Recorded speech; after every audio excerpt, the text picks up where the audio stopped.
Fala galera, tudo tranquilo? Hoje eu tô aqui pra dar uma pensadinha.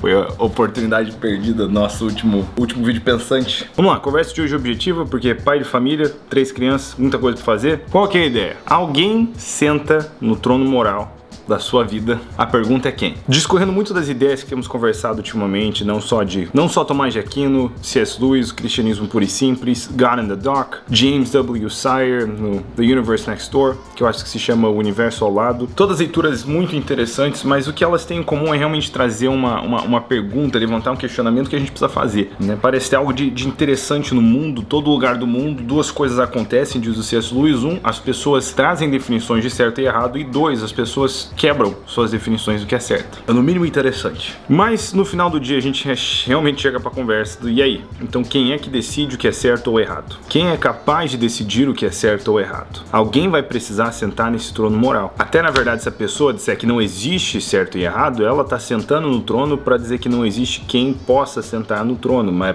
pelo menos nesse momento ela tem que sentar e dizer que não é ninguém. Mas para fazer isso ela precisa passar por cima das possíveis definições e dizer que nenhuma delas é válida. Então no fim do dia alguém vai sentar no trono moral. E muitas pessoas descansam tranquilas no fato de que existe um ser superior, perfeito. Lembra do Tomás? E gente, perdão, às vezes eu faço um redemoinho de inglês e português na minha cabeça. Tomé de Aquino? Tomás Aquinas, Aquina, enfim, 5 vias. Se existem graus de perfeição, pode existir o ser perfeito. Uma galera precisa pensar para chegar no que a Bíblia diz, de que existe um ser perfeito, que é luz e nele não há sombra alguma, não há mácula alguma. Em Deus não tem maldade. Mas aí nós, seres presos no espaço-tempo, presos nessa linha do tempo, seres criados por esse ser perfeito, às vezes temos dificuldade de confiar em seus caminhos ou em suas definições de certo ou errado. Porque Deus não está preso e sujeito às mesmas regras do que nós. No final do dia eu confio que o que Deus diz é bom. E quando ele diz que algo é ruim, que aquilo é ruim. E eu faço isso porque eu não tenho coragem de confiar na minha definição própria de bom e de mal, porque eu já errei nas minhas definições. E quando eu errei nas minhas definições, eu não só causei o que era ruim pra mim, eu causei o que era ruim pros outros. Então, pela minha falha na aptidão de definir o que é certo e errado, eu machuquei os outros. E isso eu não creio que é certo. Mas então, poderia eu ficar tranquilo e só então dizer, não, que a sociedade então definir que é certo, beleza, desde que eu não esteja ferindo os outros de acordo com parâmetros, desde que eu não esteja quebrando o que é normativo da sociedade, tamo ok. Mas, aí nós temos um problema. Uma tribo canibal tá certo nas suas normas de comer outras pessoas, seus inimigos? Se a gente volta pro Terceiro Reich, eles não quebraram suas próprias regras, e aí, quem confiou nas normas da sociedade tinha razão?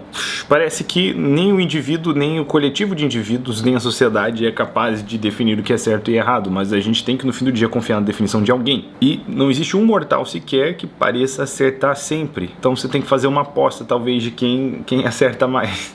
A sociedade errou feio em várias dessas definições. Mas algumas pessoas têm dificuldade, como por exemplo, coisas que ocorrem no Antigo Testamento, Deus mandando o povo de Israel exterminar povos e reis e acabar com os cananeus. E quando Deus fez isso, então, ele tinha razão? E a resposta tenebrosa é que ele tinha. E isso foi uma manifestação da sua justiça. O que a gente tem que entender é que ela não é unilateral, não é um favoritismo. Quando Israel está andando na mesma injustiça, ele confia Israel na mão de reis da Média, da Pérsia, Babilônia, Egito. E a espada vem. Tempo diferente, aliança diferente, mas o mesmo Deus e o mesmo ponto de que se ele decide fazer algo, ele não consegue estar errado. Ele é bom, ele é justo. E esse para mim parece ser o ser apto para julgar o que é certo ou errado.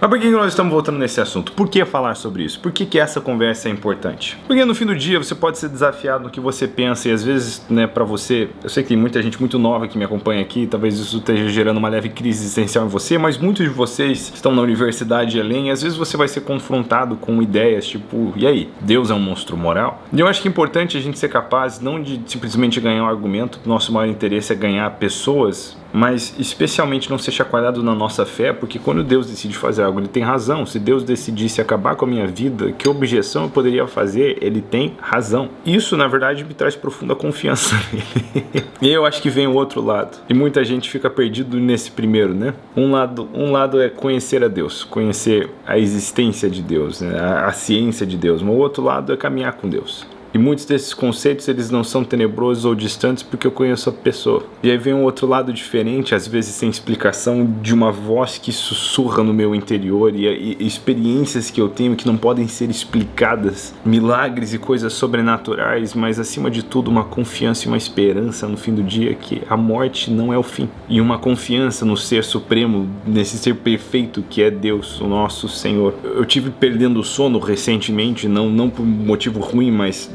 uma vasta, extrema, profunda gratidão com a vida. Eu tô num lugar completamente privilegiado. Eu sou casado com minha melhor amiga, minha crush de infância, e nós temos 3 filhos, e esses 3 filhos são criaturinhas incríveis. Eu tô completamente apaixonado com eles e apaixonado com a vida, e eu acho que a vida nunca teve tanto valor pra mim como nesse momento. E por isso eu tenho me pego pensando e homens que tiveram o mesmo do que eu, mas tiveram que ir pra guerra sem a certeza de que voltariam. Porque junto com o que depois de Jesus é mais precioso pra mim, que é minha família, também é a minha maior preocupação, e qualquer homem que é casado com filhos vai entender o que eu tô falando, o pesadelo que é imaginar não estar presente para criar seus filhos. E o conceito é assustador, mas o tenebroso é que eu não tenho um pingo de medo da morte, porque a minha vida não tá nas minhas mãos, nem nas mãos de outra pessoa, tá nas mãos do Senhor. E no fim do dia, é Ele quem cuida dos meus filhos e vai continuar cuidando dos meus filhos, seja o que for. E fica tranquilo, o tio Israel não tá indo pra lugar nenhum.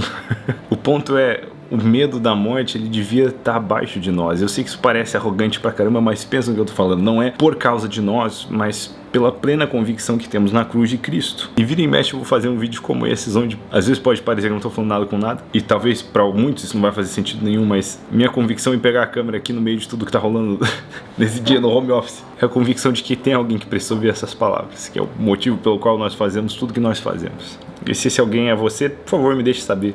É bom saber que as palavras chegaram em quem elas precisavam chegar. Eu sinto que eu nem preciso me explicar pra você que essa conversa ela faz sentido como ela precisava fazer, mas o ponto disso tudo é: o conhecimento de Deus não vai fazer por você o que a caminhada com Deus pode fazer. Porque uma coisa é conhecer a Deus de ouvir falar, outra é o conhecer na convivência. E cuidado se você que caminha com Deus está duvidando da capacidade ou aptidão de Deus de determinar o que é certo ou errado. E se não for Ele que se senta no trono, quem é?